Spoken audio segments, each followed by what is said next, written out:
What's up guys, Eric Verus Engineering, and today we are working on our Honda Civic Type R again. We got a quick little install. It's our dipstick.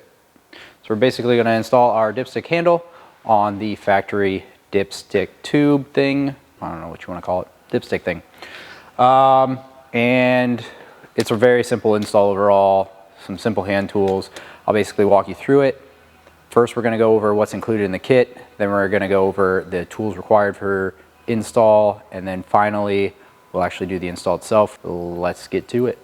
As far as what's included in the kit, we're going to have our oil dipstick adapter, we're going to have the oil dipstick handle, anodized red, blue, or black, and then we're going to have a hardware kit, which is an M4 stud, an M2, I believe, stud, and then a spring pin. And that's all that's included in the kit for you to install it. All right, as far as tools required, we have a small hammer, 2mm Allen wrench, 1.5mm Allen wrench, side cuts, needle nose pliers, and some Loctite. You'll also need something to basically separate the plastic handle from the metal dipstick, and I will go into that a little bit further detail here shortly, but you can use like a heat gun, hacksaw, Dremel, maybe even vise, that type of stuff to basically separate those two. All right, so as you can see, we have the dipstick. We're going to pull that out. We're going to wipe it off of oil. And then we're basically going to start working on this side of the things. So there's multiple different ways that you can ultimately remove the handle from the dipstick itself. You can use heat, so a heat gun, and then kind of like pull this off. I believe on this specific one, which I ordered a second one so that we could keep driving the car as we develop this kit, I used a hacksaw. So you can use like a hacksaw and cut that way. You could also use a Dremel, cut alongside that. But the whole idea is to not cut the stick itself, just cut the plastic off of this stick. The two are bonded together. And there's so many different ways you can take this apart. I believe we've even probably put it in a vise and like cranked on it and cracked the plastic off. So there's so many different ways that you can do it. Obviously remove those O-rings first, but otherwise remove the plastic from the metal. And then we'll be right back. All right, we're back. So there is what it looks like at this point. Again, I used a hacksaw, and you might see some like abrasion points. So maybe use the heat gun. Ultimately, this guy, there is a set screw right there, and then there's the spring pin location there. The spring pin location lines up with the hole in the dipstick. So we're going to measure a few millimeters to the right of that hole, and we're going to grab our side cuts and break off the remaining part of the dipstick itself. So we're going to cut that right there. You could also use a hacksaw, Dremel, that all works. So basically we're going to grab some side cuts. We're going to go to that side of the hole. We're just going to cut. There you go. Pretty easy, right? There we go. See how the hole, you can see it all the way through?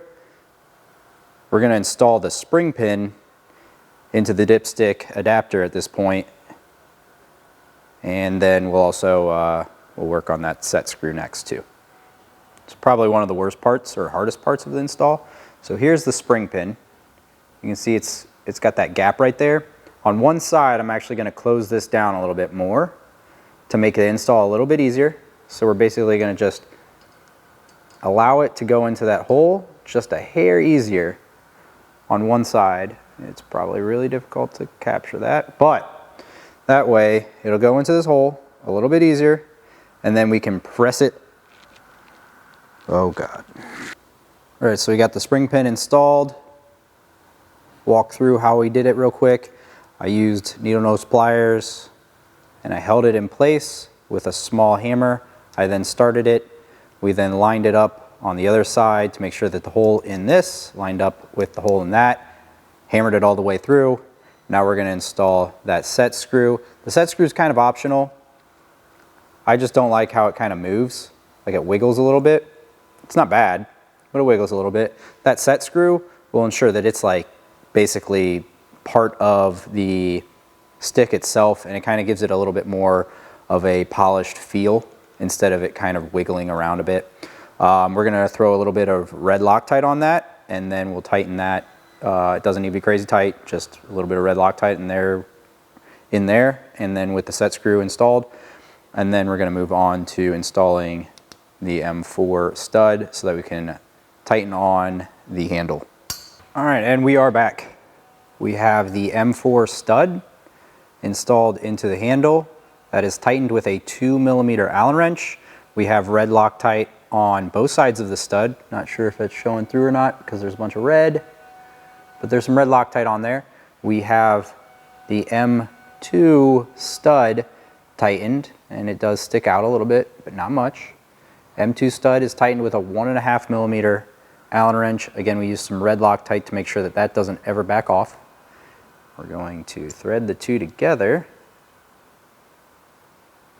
like so. There you go. And then as the red Loctite dries, it will become one. I've basically tightened it pretty tight, but not bad. We're going to install it.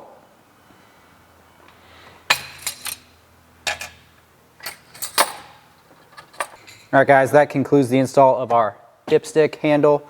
Really simple install overall. Makes it nice and easy to get this off.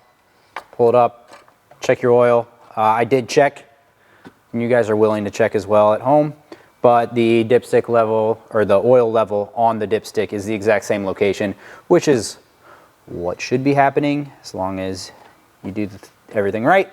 So, dipstick handles installed. We got our oil cap, we got our AC line caps, and we're probably going to work on a washer cap here shortly, but otherwise, install's done.